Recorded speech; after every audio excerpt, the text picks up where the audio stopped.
po ang ating truck na galing ng Cavite.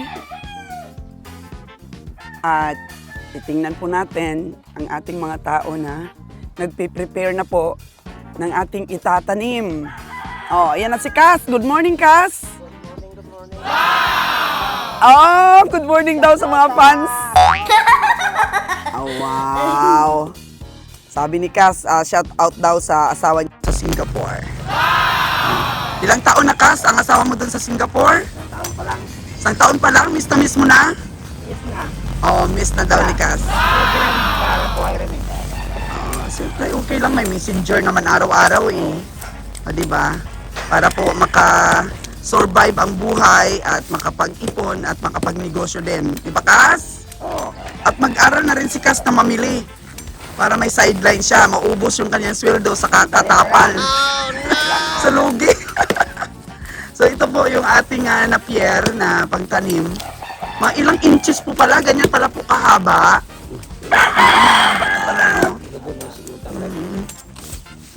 So para ano talaga siya sa lupa, makabaon ng mabuti. Yan po yung ating mga na-hire na tao po, mga paryente po yan, relatives po ni Nalon. So maganda pong kumuha talaga ng mga tao dito sa Negros dahil ang mga tao po sa Negros, hardworking. Diba daw, masipag ka, ayaw mo talaga magtrabaho sa akin? Yung kapatid daw niya magtatrabaho sa akin. Pero siyempre, baka later on, mga kagandang buhay, makonvince natin siya. Masipag siya, mga kagandang buhay eh. Gusto ko yung mga ganon, mabait na, masipag pa. Nakatulog ba kayo kay Nunoy kagabi? Nakatulog. Oh. Marami bang matataniman na natin yan, ng napier? Alam niyo kung gaano ang spacing? Gaano ba siya spacing ba niya? O, ganyan? Okay. Oo, tama. Para marami po tayong matataniman at pag hindi po natin natapos taniman ngayon, maghanap pa po kayo ng binhi. Yan po, maghanap pa silang binhi kasi malaki po yun, nasa 3 hectares, siguro mga 2 hectares yung ating tataniman dahil hindi naman mataniman yung ibang place dahil may mga kahoy. Yan, palayan po yun, yung na-rent natin.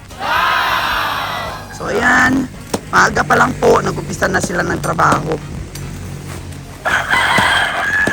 Para mamaya pag mainit na, pwede nang magpahinga.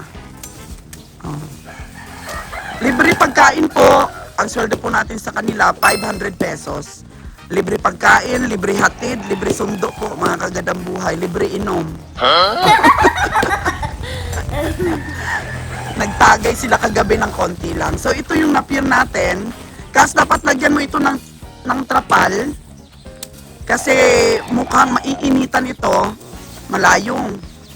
So dalawa na lang kayo ni Nuno Edwin mamaya. So maaga pa lang po, kumakain na yung ating mga kambing. Yung mga baka po natin, kumakain na. Yan, andun na si Winnie, nagbibigay na ng kumpay. Ito po yung nabili ni Kabiyahing Nalon ng 60,000 po. Sa Department of Agriculture po daw ito. Sinubasta na nila dahil medyo matanda na po. Yan, pero minsan nakabili si Kabiyahe doon sa Department of Agriculture. Talagang panalo si Kabiyahe. Makapal po ang laman nito, Holstein. So 3 po ito pero 2 lang po ang aming kinuha. Uy, gatasan nyo na ito, oh. Inom tayo ng gatas. Gatasan nyo na. Noy! Ayan po, napakalaki po ng didi niya. May itoy daw po ito at binenta na kaagad, kakalutas. So, siyempre, may gatas pa pong natira. Kasi kakalutas lang. Mga ilang linggo pa po yan bago tuluyan po mawala yung kanyang gatas. Pero pinisil po ng mga tao natin kagabi at may maraming gatas po mga kagandang buhay. Kaso lang, hindi sanay sa atin at naninipa po. Hindi sanay eh. O ito naman po yung nabili ni Nalon sa farmer. 25,000 po ito, yung patupa niya. Kasi nakabili din po ng kalabaw si Nalon kasama po nito. At naantog-antog na po natin, nabili na. Ay nakatubo rin po tayo, dagdag po pang gas sa atin pong truck. Ayun, ang ating mga kambing, mga kagandang buhay, dadalhin po natin ito sa Kairon kasi wala pong nag-i-inject po dito. Walang marunong mag-inject, mga kagandang buhay, ng vitamins. So, ayan na po sila. Napakaganda po yung anak ni James, pero payat po dahil hindi po na-inject pa ng iron ito. Busy rin po kasi si Kabiyahe. Hindi po talaga nabibigyan ng pansin ang ating pong mga alagang kambing. Dalhin po natin talaga. Dalhin natin po doon at nagpapagawa na po ako ng bahay ng kambing doon po sa Aklan para po alagaan po itong mga kambing natin at makapag-upgrade na rin ng mga lahi po ng kambing. Yan, so gusto ko po mag-alaga ng kambing sa Aklan, yung mga malalahi at patatabain po ni Ron doon. Ayan. So gawin natin sa mga inahin na to, pagkatapos pong malutas yung mga anak nila, patatabain, ibenta po, palitan ko po ng magandang lahi. So ito pong pag-aalaga namin ay subok pa lang po ito dahil hindi naman po namin binili ito for breeding. Binili po ito ni Kabiyahe para po pang-antog-antog, pero yun nga, mahal pala ang bili niya. So nalugi po siya mga kagandang buhay sa 15 heads na yon. Bininta niya po lahat ang mga lalaki at naiwan po ang 7 babae. Sabi niya, alagaan na lang daw niya dahil maliliit. Ngayon lumaki na po at saka nakapagbigay na po ng anak. So pagka natapos po silang mga anak at nalutas na po, ipatatabain po natin. Patatabain po ni Ron at ibebenta po natin, papalitan po natin ng magandang lahi mga kagandang buhay. So ito po sa farmers natin nabili. Sigurado po kikita nito mas mahigit pa po sa pamasahe kahit maka 8,000 po dito sinalon. Meron po siyang tubo na 1,000. So, dito sana sa Holstein, kung maalagaan lang po natin ito sa biyahe, sana po wag mag-lose weight ng mabuti po ito. Kasi, ayan na, medyo lumalabas na po yung kanyang pelvic bone. Ayan, parang pumapayat na po kaagad siya. Pero mabigat po ang timbang nito, sana po ay may kunti pong matitira sa pamasahe. Yun lang po, kasi para po sa ating mga, kasama sa team po natin na bumibili. Ayan po si Master. Maaga pa si Master at saka napagod po si Master. Sumakit ba yung katawan mo, Master, sa pagtali ng itlog? Okay na daw. Kaya na. Kaya ra? So, tumulong ka talaga sa pagtali ng itlog? Wow. Bakit sa kuwan? Oo, kasi iba naman po kasi sila naman ang nagkakarga. Tali lang sa atin. Nakita mo, Master, yung yung mga baka na bili ko? Ang ganda, no? Oh, tingnan mo ito, Master, yung nabili ko. Ito po'y 34,000. 34. Saan yan yung sa akin dito, Noy? Ito si Nalon. Lon, saan yan yung 34,000 ko dito? Oh, ito maliit, Lon. Ito ba, bang sungay? 42 ito? 42 ito. Ito yung 34,000 ko. Nako, baka malugi ako niyan. Oh, no. Master Joel. Mayo niya sa. Saan pa nga yung mga nabili ko? Master Joel, tingnan mo yung mga nabili ko. Oo. Kabihang Winnie, tingnan mo na, marunong na ako bumili, kaya papakita ko kay Master Joel. Lon, pakita mo nga yung ko, yung nabili ko kay Master. Saan yun? Yun sa tabi? Oh, pagtirahin. Oh, ito. Saan ba yung 49 dito? Halika dito, Lon. Ito, 49, Lon, oh. 49,500 po itong nabili ko, Master. Okay din ba? Yung kaba ko, over 100 eh. Oh, no. Over 100 yung kaba ko kasi baka di ko matamaan. 49, 500. May pagkatagal dito na ba kayo ni? Okay lang yan? Mamamali sa kuwang 5-7 dito sa nabilog itong mga daw mo. Oh, pero ang 5.7 mo, 6,000 plus. So mamaya malalaman ng ating mga viewers kung magkano yung yung mga tubuan mo doon. Saan yung 53 ko, Noy? Oh. 53 nanunungay, Master. Tingnan mo. Master, 53,000. Ang dami, Master, na baka mabibili sa stockyard talaga. Oh, mas maganda mamili talaga sa stockyard. Oh? 50,000 bakal palit nila sa kuwan na sa tag-iyagid nga kuwan. Mawala sa kang kuwan nakita Marlino. Nakuha niyo 45. Na. 50,000 baka palit nila na sa kuwan. Ang suro ba sa kuwan? Oh, kaya nga mas maganda talaga mamili sa stockyard talaga. So 53 ko. Oh, anong masabi mo dito, Master, sa 53,000 ko? Okay? Malaki ba yung 53 ko? O saan pa yung ibalon? Istik balik naman. Oh. Nipis yung balat. Ayun, master, tingnan mo yung ano ko. 50,500. Ayun, sa taas. Tingnan mo, master. Kasi masisipat ka agad ni master itong... O, ito yung 35 ko, master, oh. Hindi ko kasi maalala. Sinalo nang makaalala, eh. 35, master. Ayos? O, kanlaon na, master. Babakain lang ng mabuti, no? O, subscriber 49. Nabili ko po sa aking subscriber. Master, ano? Pwede na akong mamili, master? Pwede na. Hindi na ako malugi sa 49 yan, master. Pagtuhon pa sa sunod. Oo, pabaratuhon pa. Mag-adjust ka pa, master, ha? Ito, 50,500. Yan, hindi ko na kasi maalala yung mga itsura, master, eh. 50,500, master? Kung hindi lang mag-lose weight, panalo ba? O kung ikaw ang sumipat yan, medyo mahal sa 50,000. Ay, kaya dami ako kaya dito. Kung 40,000 ako, ato sa 40,000 ako ito sa 164 ganito. So ito, 50,500. O, pakainin namin ito ng, bumili na ako ng 10 sakong hagma, saka 2 sakong grower feeds. Tingnan mo yung ano, yung tinga niya. Saan pa kaya lang yung sa akin? Ilan na kaya? Meron pa ba?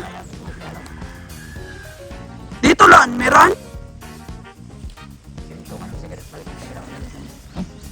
Si Nalon lahat ang bumili niyan. So, nasa 15 na lang o 14 ang kulang. O 16. Ganon. Yun na lang, kunti na lang ang kulang para sa isang trip ni Nalon. 50,000, madam. Oh, 50,000. Master, tingnan mo.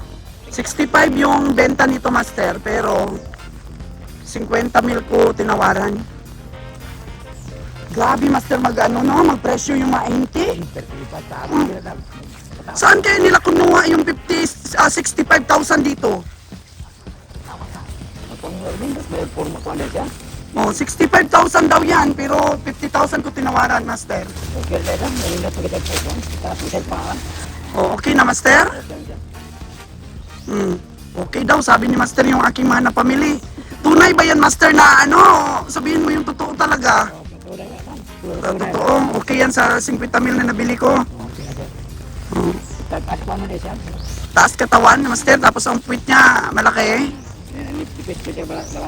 Nipis ang balat, sabi ni master. So ayan, 7 yata yung nabili ko, master. 7 o 8. Doon sa listahan natin. So nasa 15 na lang ako lang. Doping at most vlogger rin pa rin eh. Oh, mahal talaga si Boss Roger mamili. Pero sabi talaga ng mga tao sa stockyard, saan na si Boss? Kasi mahal talaga bumili si Boss. Sabi niya, Madam, barat ka man, Madam. Oh, no! Kailangan talagang bilhin ko ng mabuti at sipatin. Kasi mamaya, salita lang ako ng salita dito. Hindi naman pala ako, wala naman pala akong abilidad bumili. Pero sa tulong ni Nalon, nakabili ako. Pero ngayon, after kong namili, tapos makatayan, at kung ano recovery, ma-observe ko na yan. So, mag-adjust na lang ako sunod.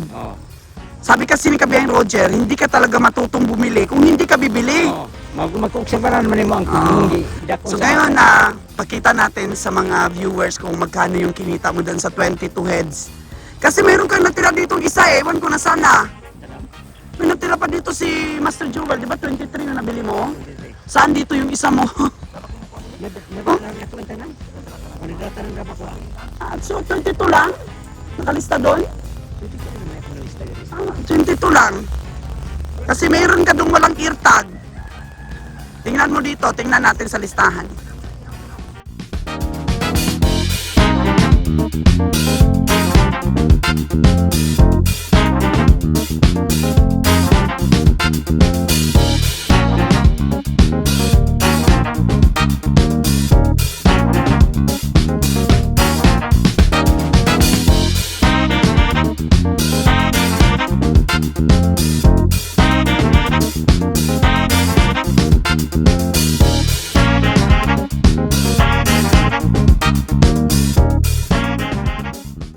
So, ito na po mga kagandang buhay ang listahan para makakuha nakakuha sila ng kanilang sumobra. Blaan mo ka ba? Oh, ayan. So, unahin natin si Master Joel. Ano kaya ang Talo, malagay talo. ano kaya ang resulta ng mga pinamili ni Master Joel? Kasi ang daming nabilib sa'yo. Dahil sobra mo daw bilis bumili. Sabi yan ang Master. Talagang mabilis bumili at saka ano na, veterano na sa pamimili. Sabi nila, oh, kaso lang baka lugi naman madam. Kaso lang baka sablay. Ngayon po ay malalaman ninyo mga kagandang buhay, ang binili po sa Bantolinaw ni Master Joel na 3. Master Joel, nanalo po yung 2. Yung sa 34,000 mo, magandang tama mo. Oo. Tapos sa 50,000, nakapamasahe. Pero dito sa 43,500, ito ba ang pinakahuli mong nabili sa Bantolinaw? Sa 3 ba? Pang ilan mo to? Yung pinalas mong nabili, yung 43,500, negative ka ng 300. Alam mo rin, natalo ka. Oh, kasi kinocompute mo rin doon kaagad. So, ang tubo lang niya, konti lang. Pero okay lang, hindi nakapamasahe, pero 300 lang. Bali, ibig sabihin, 6,700 yung tubo mo doon. So, resto ka para mag 7,000. Talo siya ng 300, mga kagandang buhay. Pero bawi naman sa 2. Panalong panalo, doble pa nga ang panalo dito sa maliit eh. Sumamba ka sa maliit.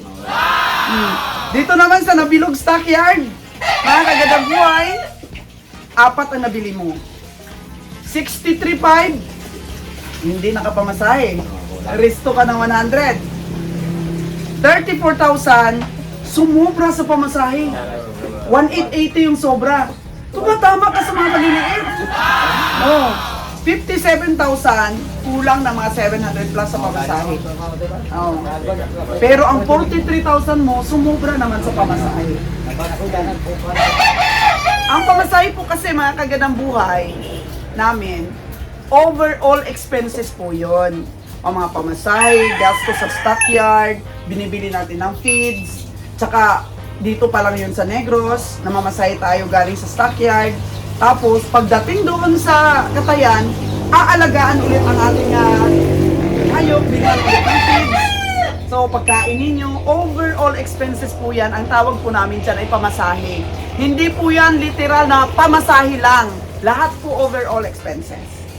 Ang nabili mo naman sa La Libertad ay 8. 8 gid. Doon talaga na-amaze yung mga viewers natin ni Souls Yan ang Buhay. Nakawalo ka sa isang stockyard, ikaw lang mag-isa. At napakabilis. Ilang oras lang yun, mga 2 lang siguro mo binili yung 8. Sabi nila, paano kaya yung sinipat ni Master Joel? Nabilib sila dahil yan ang master. Sabi nila, veterano. Tingnan natin ang recovery. Naalala mo yung sinabi ko sa yung naka-curve yung likod na sabi ko ay parang lawlaw ang tiyan na naka-curve ang likod. Talo ka doon, di ba? Talo ka! Kaya sabi ko sa iyo at sabi din ng mga team natin, bantayan mo yung mga ganun. Lagi lang na ba? Sa lagi makuha ginagawa. Pero sinabihan na kita kaagad noon, ano? Kaya nung minsan, nung pamimili namin ni Nalon, meron din siyang tinawaran ng 47. Nakita ko agad yung laki ng tiyan. Kaya sabi ko, Nalon, ingat ka dyan. Kasi natalo na si Papa mo dyan sa curve ang likod. Oh no! Kaya, Papurmahin pa ganyan. hindi ko pinabili yun. Kaya minsan, sinasabihan ako ng ating mga viewers na talagang nakikialam daw ako sa pamimili. Ayan. So, ito nabili mo is 48,000, nakapamasahe. Sumobra ka ng mahigit 3,000. Oo. 47,500. Malaki din ang pamasahe, naka 3,000 din po. Oh. 46, nakapamasahe. 45, nakapamasahe. Yung 50,000 mo, oo, 5,680 lang. Yan. Yung 51 mo na nakahawod ang likod, yung 51,000 mo, 3,400 lang. Bumagsak ka talaga dun dahil sa painom ng tubig. Kasi hindi na yung kakain sa biyahe. Kasi nakainom na ng tubig, nakita ko kaagad kasi yung laki ng tiyan. Ingat ka nun na Master. Oh, bantayan sa sunod yan ni Master. 48,000! 9,600 yung panalo mo sa 48,000. Doon ka naman natalo na naman sa 53,000 mo. 3,960 lang yung panalo mo. Kulang sa pamasahe. Kulang yung gaya. Oh, ayan po yung kanyang recovery, mga kagandang buhay ha. Kaya ko lang ito yawan. Mulo-mulo. Dito sa farmer na nabili mo. Ang laki. Tumubo ka talaga dito ng malaki. Almost 1 and 1/4 sa pamasahe. Laki na laki. 1 and 3/4 sa pamasahe. Katabang ito. Oh, nakatabang din, nakahila sa imong mga lugi. Oh. Nabili mo naman sa bahay mo, yung na-vlogs natin ng 45,000. Pwede ka ito kaanam ito. Oo. Pasaawat mo ito lang. Nag-lose weight. Oo. Oh, nag-lose weight. Puro 920 lang. Yung 32,000 mo, yung 32,000. Tumubo ka na naman ng malaki. Na-i-estimate mo talaga maganda yung mga maliliit. Tapos yung 69 mo malaki. Naka ano lang, 6,520 lang. So dito naman sa ano mo, Katabang-tamang split. oh, 40,000 mo sa Kanlaon. Panalo lahat yung nabili mong tatlo sa Kanlaon. Mabigat talaga yung timbang doon. Panalo ang 40,000, panalo ang 39. Mas panalo yung 40,000. Ang laki ng panalo. So, kumusta ang overall po na sumobra kay Master Joel? Ang sumobra po sa kanya, kasi may talo, may panalo, may nakapamasahe lang, overall po, piso na lang bago mag 1,000. I-times natin sa 22 heads mo, 21,978. Congratulations! Naka 21,000 ka! Oh, na panalo! Ang laki na! So, ito ang plaki ni Master Joel. Pag-aralan mo yung mga binili mo dyan dahil napakalinaw ng aking lista. Napakalinaw kung saan mo nabili. Ako sa ini lang mo pa makuha ka sa ini. Pero sana nga kuha no. I-check natin mamaya. I-check natin mamaya, okay? Okay lang naman. Kay Winnie naman, mga kagandang buhay sa bundok. Wala tanong lang. 13 heads. Kamusta naman po? Mas maganda ba sa bundok mamili kaysa sa stockyard? Kung ako po yung tatanungin, mas maganda talaga sa stockyard. Kasi makikita mo kaagad ang tamanyo ng mga bakal nakaparada doon, makukumpare mo po kaagad ang presyuhan. Sa bundok po, mamata-mata ka dahil nag-iisa lang o dalawa lang yung baka nila. Nasubukan din po namin na pumunta ng bundok, mataas po talaga ang presyo. Minsan po yung mga ihinti, mataas ang presyo nila sa mga farmers. Pagbaba po nila ng stockyard, bababa po ang estimate doon sa stockyard. Dahil pagdating doon sa stockyard, makukumpare naman sa ibang baka, maliit po pala ang nabili nila sa katawan ng baka. So, mas maganda pa rin po, prefer ko sa stockyard mamili. Kasi mas maganda sa stockyard kasi makukumpare mo kaagad yung laki. Sabihin man po ninyong hindi ako expert, pero lahat po ng papers, lahat po ng recovery, ako po yung mahawak, ako po yung nagsusumada, mga kagandang buhay. Lahat po ng vlogs na yan, tinitingnan ko rin po yung laki ng baka sa recovery. So, tingnan lang po kung tumama ako sa aking mga nabili para po may mapatunayan din po ako sa inyo. Kay Kabyang Winnie, 13 heads, 59,000. Tumubo lamang po siya ng 2,120. Talo po si Kabyang Winnie sa 59,000. Malaki po ang kanyang talo. 5,000 po. Bagsak po. Sa 58,7,920. Nakapamasahe po ng 920. Ayan. 65,000 bagsak. 50,000 nakapamasahe po. 48,000 nakapamasahe. 52,000 bagsak. 54,720 lang po ang tubo. Resto po si Kabiyahing Winnie ng talo po si Kabiyahing Winnie ng 6,300 dito po sa 54,000. Sa 33,000 mga kagandang buhay, tumubo po si Winnie doon ng 15,000. Medyo nakabawi po. Sa 40,000 tumubo po siya ng 10,000. Sa 44 tumubo po siya ng 8,000. Sa 34 tumubo po siya ng 7,600. Sa 38,000 na tamaan na naman po niya, tumubo siya ng 13,000, 42,000 bagsak. Overall impact, mga kaganang buhay ng binili sa bundok na 13 heads ni Kabiyang Winnie is nag-ratio po ang bawat isa ng 7,781. So may natira po si Kabiyahing Winnie kada baka na 781 times 13 is equal to 10,153 pa rin ang tinubo. Maganda pa rin po ang pamili ni Winnie at ni Master Joel compared po sa pamimili ni Kabiyahing Roger. Kasi ang overall po ni Kabiyahing Roger is lugi po siya sa pamasahe ng 800 pesos. Yeah. So sila, tumubo si Master Joel ng 999, sumobra sa pamasahe 781 kay Winnie, compared po kay Kabiyahe na 800 po bawat isa ang kanyang lugi. Sana po sa susunod na pamimili, ang sabi ko kay Kabiyahe, bigyang daan po kayo sa pamimili. Yan po ang request ko sa kanya. Bibili lang siya kung medyo tagilid po na kailangan na talaga ang baka. Oo, wala nga ba? So, kung nandun lang po siya sa stockyard, gusto ko kayo ang mamili. Kaso lang si Kabiyahing Roger, excited din mamili. Oh, no! Oo. Kaya mas maganda, Kabiyahing Winnie, kasi ganito. Ang driver natin ayaw nang umakyat doon sa bundok.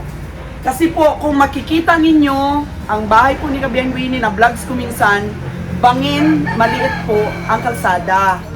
So, nung minsan po nakumuha doon ang aking driver at ang aking mga painante doon sa bahay ni Winnie, muntik na lang daw sila mahulog sa bangin. At nagagalit po ang mga sasakyan doon, mga habal-habal, mga kutsi po, dahil po ay pumasok doon malaking sasakyan, hindi na po makadaan dahil sa liit po ng kalsada. Pwede ka pa po konti lang pong atras o konti lang pong pagilid, mahuhulog ka na po sa bangin. Sabi po ng aking mga pahinante at ang aking driver, risky po, risky ang pumunta doon at mag-pick up ng mga nabili ni Kabiyahing Winnie sa bundok. I-prefer ko po ngayon na pag may mga inaalok pong baka doon sa bundok, ibaba po muna sa stockyard. Doon na lang namin bibilhin sa stockyard para po maiwasan po ang malaking risk. Kasi kung mahulog pong truck natin, patay po yung mga stock, natin, baka. Maaari po madisgrasya pa ang ating mga cowboy at driver. So di ba may naranasan ka rin na yan?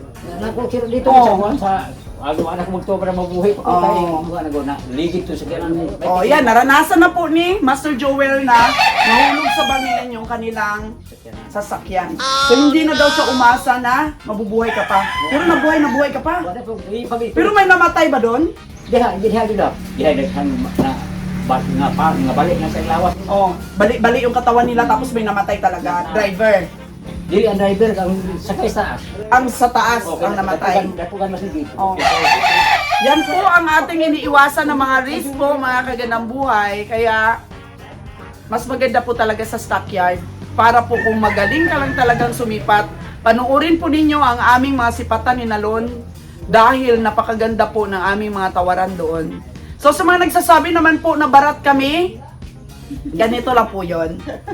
Barat versus panlalamang. Kasi ganito yun eh. Tayo nakikita nilang barat. Kasi nga, kagaya nun, 65,000 ang unang presyo. Natawaran na natin ng 50,000. Overpricing. Nakuha nila wala ang 15,000. Overpricing po. 65,000. Overpricing sila. Kasi sisipatin natin yung mga hayop nila sa totoong laki at tamanyo ng hayop nila. So, ganito lang po yun. Barat, nakikita nyo po kami, versus panlalamang. Kasi panlalamang yun. Hindi na naaayon sa laki ng hayop mo ang yung binibenta. Masakit din po yun sa amin, sabihin kaming barat. Pero, kailangan natin kumita. Bahala ko sa isulti nila basta.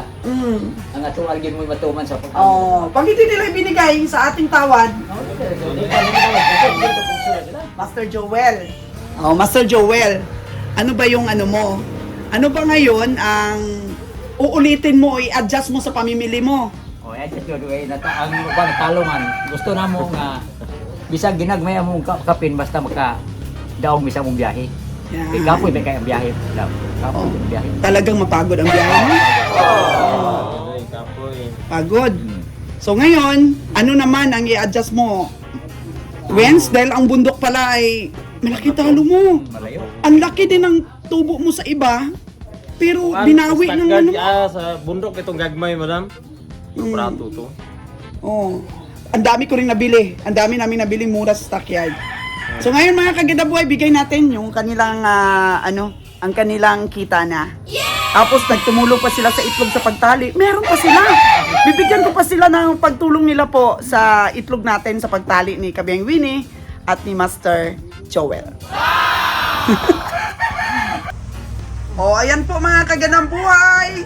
Ang pera po ni Winnie at saka ni Master Joel, may plus 3,500 po sila sa pagkumboy nila kasi 7,000 yung bayad sa kumboy. Tapos may plus 1,000 pa sa pagtali ng itlog. So, Master Joel, masarap bang tumanggap ng kita? Sasarap kayo. Oh, so galingan mo pa sunod? Oh, galingan pa po ni Master Joel. Ayan. So, abangan po mga kagandang buhay na inggit po si Nalon. Magaling dito to. Gila po kayo ay kuha daw. Ah? Gila po kayo ay kuha. Oh, nag-relax siya. Nag-relax siya kasi, ayan, oh. Pero, ito maganda pamimili mo. Baka kumita ka nito ng mga 50 mil. Kasi naman kaloy as Ginoo naman O tao. kasi si Master naka 21 eh. O 21 mil yung kanyang lahat ng kita, yung kanyang nasumobra doon sa napamili niya. Di ba, Master? O, sunod. Galingan ni Winnie at saka ni Master. O, ayan. Kunsihal Winnie for the win! Master Joel! Talagang Master, sabi ng ating ng ating mga subscriber, believe talaga sila sa iyo, Master. Eh, galingan mo pa ulit, ha? Mag-vlogs natin yan.